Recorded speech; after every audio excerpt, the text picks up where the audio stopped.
La louange est à Allah, le Créateur du monde, celui qui existe sans début, sans fin, sans endroit, sans commun et ne dépend pas du temps.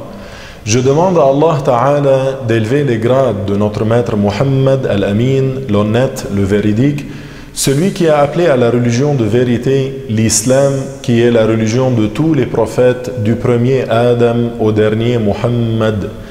Chers frères et sœurs, bienvenue pour ce deuxième épisode de la saga des signes de la fin du monde. Nous allons parler, Inch'Allah, des grands signes annonciateurs, en commençant par la sortie de Al-Masih Ad-Dajjal, celui qu'on appelle le faux Messie. Où est-il? Qui est-il? Que fera-t-il? Où est-ce qu'il mourra? Qui va le tuer? Et plus, Inch'Allah. Celui qu'on appelle Al-A'war Ad-Dajjal, le borgne, l'imposteur, est un homme et le plus plausible est qu'il est des fils d'Israël. Son œil gauche est proéminent et la droite est effacée. C'est parce que l'œil droit du Dajjal est borgne qu'il est surnommé le borgne. Actuellement, il est emprisonné sur une île. Les anges l'ont emprisonné en ce lieu. Cette île n'est pas connue sur les cartes. Le compagnon Tamim ibn Aus l'a vu et l'a rencontré directement sur cette île.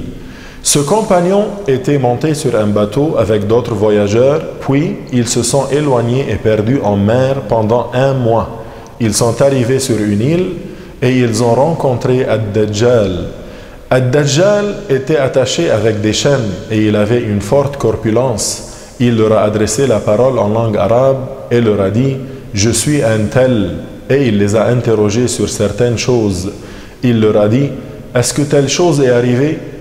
Et puis, il leur a demandé au sujet du prophète Muhammad sallallahu alayhi wa sallam « Est-ce que le prophète arabe est apparu ?»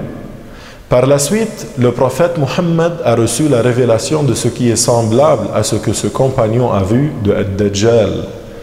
Le mot arabe Al-Masih veut dire « celui qui se déplace beaucoup sur terre ». Le Dajjal restera sur terre 40 jours, mais le premier jour sera comme une année, le deuxième jour sera comme 1 mois et le troisième jour sera comme 1 semaine. Et le reste des jours passera normalement. Le Dajjal va parcourir la terre. Il ira dans toutes les régions, sauf la Mecque et Médine, où il ne pourra pas pénétrer. Il a été confirmé que Ad-Dajjal voudra entrer à Médine, mais il trouvera un ange avec une épée brandie à chacune des 7 entrées de Médine, et il s'enfuira. Le déplacement de Ad-Dajjal est très étrange. Il est différent du nôtre. Allah lui facilitera le déplacement pour qu'il soit une épreuve par laquelle Allah éprouvera qui il veut parmi ses créatures. Ad-Dajjal sera une cause d'égarement pour ceux à qui Allah a prédestiné l'égarement et il sera une cause de discorde. Ad-Dajjal dira aux gens « Je suis votre Dieu ». Il va leur montrer des choses qui vont les tromper. Les mécréants des fils d'Israël, les Juifs, vont croire en lui et certains autres également. Tandis que chacun parmi les musulmans lira sur le front du Ad-Dajjal écrit « Kafir » qui signifie « mécréant ». Il se déplacera tellement sur terre qu'il sera appelé Masih, mais comme il égarera les gens, on l'appelle Al-Masih Ad-Dajjal ou l'imposteur. 3 ans avant son apparition, le tiers de la quantité de pluie sera retenu.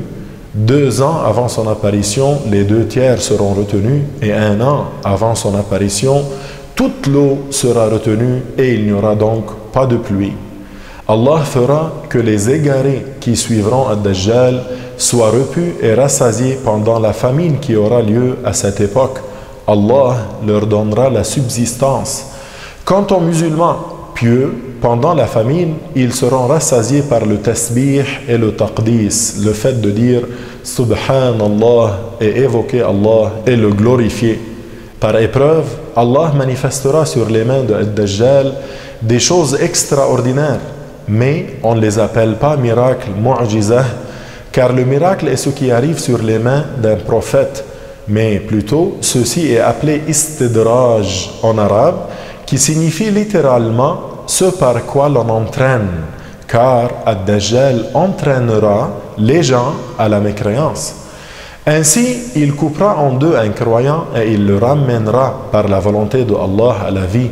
Quand ce croyant reviendra à la vie, il dira au Dajjal, « Cela n'a fait qu'augmenter ma certitude que tu es un menteur. » Du même, le Dajjal ordonnera à la pluie de tomber et elle tombera.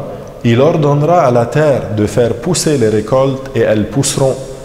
Il aura avec lui deux fleuves, un fleuve de feu qui est une fraîcheur pour les croyants et un fleuve d'eau qui est un fleuve de feu pour eux. Le prophète Isa, Jésus, alayhi salam, reviendra sur terre et après sa descente, Ad-Dajjal sera tué. En effet, Ad-Dajjal rencontrera notre maître Isa, Jésus, alayhi salam, en Palestine et Isa va le tuer aux portes du village de Lud en Palestine.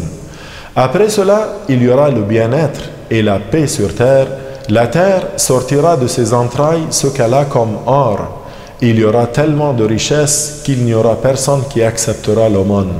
Chers frères et sœurs, dans le prochain épisode de la saga des signes de la fin du monde, nous continuerons à parler, Inch'Allah, des grands signes annonciateurs en commençant par la descente du prophète Jésus du ciel. Alors soyez au rendez-vous, soyez des nôtres et à la prochaine, Inch'Allah.